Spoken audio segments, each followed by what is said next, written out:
Hello students, today we are going to be talking about how to structure your story for your personal experience speech. Now, you might have heard of the phrase story arc before. Maybe you've seen a little graphic like this that shows you how your story should be structured. So we're going to review the different parts of this story arc and talk about how this can apply to your personal experience speech. So the first part of a story arc is what is called an exposition. Now, an exposition of a story is basically where you're giving the important background information of the story. You're establishing the setting, you're establishing the who, what, when, where, and why, and basically everything that your story is about. Any of that background knowledge that your audience needs to understand what's going on. You also have next what's called the inciting action, which is going to be very, very similar to our rising action and is going to sort of lead us up into this rising action. Your inciting action is when your major conflict begins in your story and your major question is established.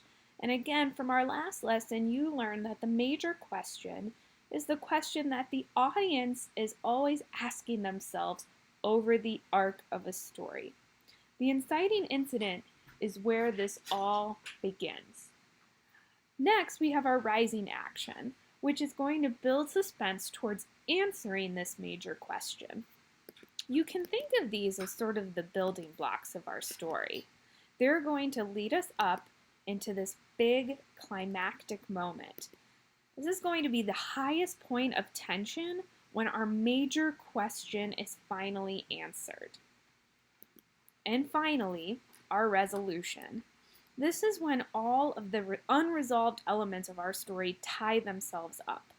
This is when we get to the end of our story, and perhaps the moral of our story, or for you guys, it will be the lesson learned of your story.